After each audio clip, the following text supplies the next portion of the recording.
This is a book review of Stumbling on Happiness. We are accessory to success and review a lot of business books here. We have great takeaways and tidbits from all these great business books. We package those up along with new book reviews and book review recommendations in a weekly email. If that sounds like something you might enjoy, interesting, feel free to go to the website and subscribe. You can also buy this book on the site.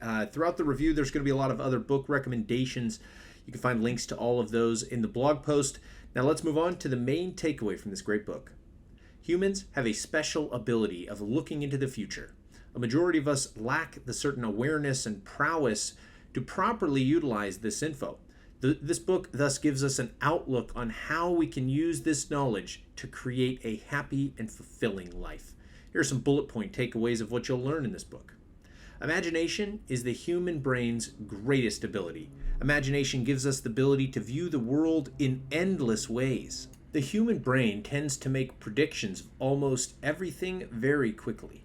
We feel surprised when the outcome is not what we expected. Anxiety and planning, future-oriented functions is done by the frontal lobe, why that matters. We tend to dream since the illusion is enough to bring joy. Predicting a bad future is not as bad as not being able to predict the future at all.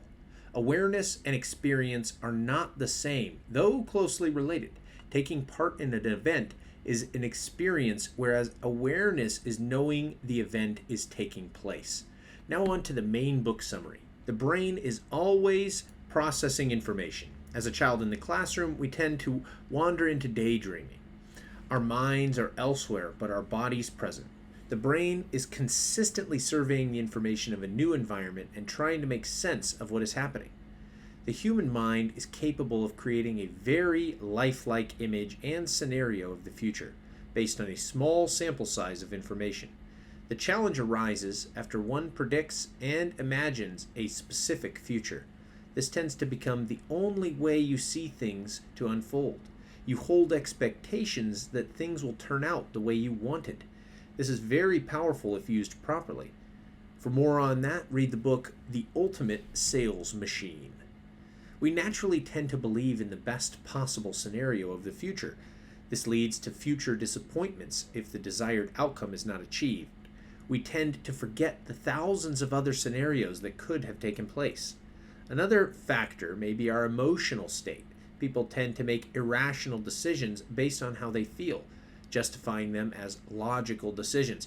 Your brain is poor at filling in these gaps, but it manages to keep trying. We should aim to get the awareness of this process to have more subjective outcomes, to learn simple techniques that can help you go from dreaming about something to doing it. Read the book, Big Dreams, Daily Joys. Products you get should be based on value. We tend to impulse buy unnecessary things without thinking them through. Imagine a person who buys a newspaper daily for a year, saying it's a bargain at the price, instead of comparing it to previous prices or other magazines. Imagine the value of money you'd get if you invested that money into a more practical use. You should always judge based on the value the product will bring us, not the past price. The past price consideration in decision making is called prospect theory, and it is discussed much more in the book Contagious. Happiness to all of us means something different. This means we may not judge how happy someone is based on our self-made presumptions. Someone may be just as happy living a life as a simple farmer as opposed to a rich, successful businessman. The narrative that money is needed for happiness is false. In today's world, we depend on a strong economy. Therefore, we falsely spread the myth that we need money in order to be happy. This is definitely a refreshing sentiment to read about. When one is completely engaged in what he is doing, without any reference to the past and present, he is in the flow state. This is our normal form, which we have turned away from. Present awareness helps us develop this skill. Our childhood standards of living and past experience affect our levels of happiness. When we have a pleasant experience, we tend to tag that as happiness. Our definition of happiness changes based on what happened in the past. The brain is designed to focus on the present, but for survival purposes, humans had to record future and past experiences. Experience and awareness are similar, but not necessarily the same thing. Experience suggests taking part in an event. Awareness suggests being present of current situations as they are happening. Our memories should not be trusted as they carry biases based on our emotions and current environment. We tend to focus on unique events as opposed to the complete experience. This gives us hazy perspectives on how the event actually happened. If we are able to focus our minds on the present, we can tend to see things as they are. A bad experience can be a learning tool. In hindsight, our brain is wired to make a bad decision better.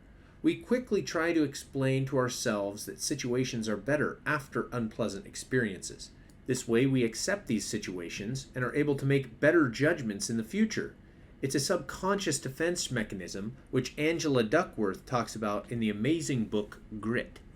Our brains are geared for action. We are unable to get something positive if we have no information about it. We tend to make decisions based on this and end up regretting doing nothing more than experiencing a new feeling. Gilbert makes clear that unpleasant experiences are a part of life, and we all go through them from time to time. Life happens in waves, and this shall eventually pass. The book, How to Stop Worrying and Start Living, has some wonderful tools to help with difficult situations.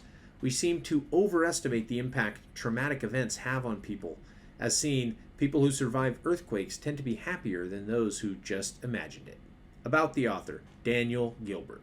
Dan Gilbert, a renowned professor of psychology at prestigious Harvard University, his research on effective forecasting investigates how we make future predictions based on our emotions. In 1981, Gilbert received his bachelor's degree in psychology from the University of Colorado, Denver. He then proceeded to get a PhD in social psychology in 1985 from Princeton University. From 1996, he has worked at Harvard University's psychology department. For his teachings and research, he has won plenty of awards, including Guggenheim Fellowship, American Psychological Association's Distinguished Scientific Award for an early career contributions to psychology. His research has been on the pages of CNN, Oprah Magazine, Forbes, the New York Times Magazine, The New Yorker, Psychology Today, and many others. This has been a review of Stumbling on Happiness by Dan Gilbert, an amazing book we highly recommend. There have been a lot of other book recommendations in this review. You can find links to all of those in the blog post. You can also buy this book on our site. Don't forget to follow us on YouTube and other social media channels. Thanks for listening, and we'll see you in the next review.